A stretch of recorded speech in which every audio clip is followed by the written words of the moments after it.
बिस्मिल्लाहिर्रहमानिर्रहीम। अस्सलामु अलैकुम वरहमतुल्लाहि वबरकातुहू। आप देख रहे हैं मेरा चैनल और मैं हूं आपका मेज़बान मोहम्मद तलहा।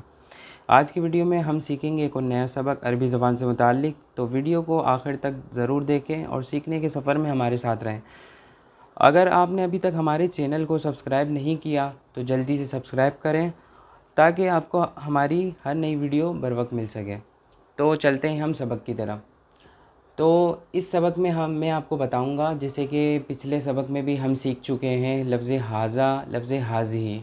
हाज़ा का मतलब मैंने आपको बताया था ये एक, और हाज़िही का भी यही मतलब बताया था, लेकिन दोनों में डिफरेंस क्या था कि वो मेल के लिए इस्तेमाल होता है हाज़ा और हाज़िही फ़ीमेल के लिए इस्तेमाल होता है।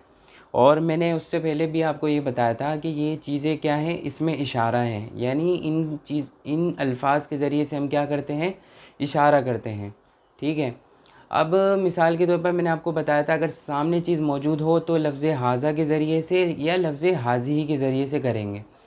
लेकिन आज की वीडियो में मैं आपको बताऊंगा अगर कोई शख्स हो या कोई चीज़ हो वो दूर हो, वो सामने मौजूद ना हो बल्कि वो दूर हो, तो आप दूर चीज़ की तरफ इशारा करने के लिए आप क्या वर्ड इस्तेमाल करेंगे, तो लफ्ज़ ज़ाली का इस्तेमाल करेंगे। ठीक है। लफ्ज़ ज़ाली का वो एक मुज़क्कर के लिए। अच्छा, मुअन्नस के लिए या फ़ीमेल के लिए क्या इस्तेमाल होगा वो नेक्स्ट वीडियो में इंशाल्लाह मैं आपको बता दूंगा। इस वीडियो में सिर्फ मेल के लिए जो इस्तेमाल होगा लफ्ज़ वो मैं आपको बयान करूंगा। तो देख सकते हैं आप मिसाल में वो मस्जिद है। अब देखें मस्जिद उनमें गोलता नहीं आ रहा ना, तो ये क्या है, ये मेल है यानी मुज़क्कर लफ्ज़ है। तो मुज़क्कर लफ्ज़ के लिए हम इस्तेमाल करेंगे लफ्ज़ ज़ाली का। ठीक है। अब इसकी उर्दू क्या है, वो मस्जिद है, ज़ाली का मस्जिदुन। अगर वो की जगह अगर होता है ये, तो हम क्या इस्तेमाल करते, हाज़ा मस्जिदुन। ठीक है। ये फ़र्क आपके सामने आ गया। दूसरी मिसाल आ जाती है वो घर है। ठीक है। तो वो के लिए आ जाएगा ज़ाली का और घर के लिए आ जाएगा बैतुन। ठीक है। अगर वो की जगह ये होता तो क्या बयान करते, हाज़ा बयान करते। ठीक है। इसी तरह वो मैदान है, वो के लिए आ गया लफ्ज़ ज़ाली का और मैदान को अरबी में क्या बोलते हैं, मैदानुन। ठीक है। चौथी मिसाल है वो तालिब इल्म है, तो वो के लिए आ जाएगा ज़ाली का और तालिब इल्म को क्या बोलते हैं, तालिबुन। ठीक है। अगर वो की जगह होता ये तो क्या आप लिखते, हाज़ा। ठीक है।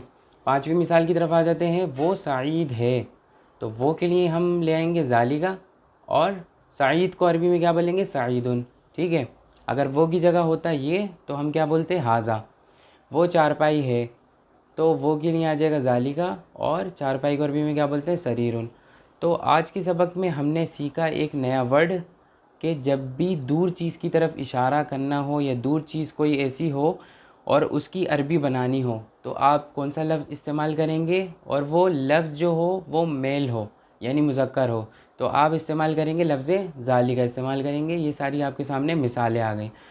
तो अल्हम्दुलिल्लाह आज हमने इस वीडियो में एक नया सबक सीखा। उम्मीद है आपको ये समझ में आया होगा। तो आज की वीडियो को हम ख़त्म करते हैं। इंशाल्लाह नई वीडियो में नए सबक के साथ आपके सामने हाज़िर होंगे। तब तक के लिए अल्लाह हाफ़िज़।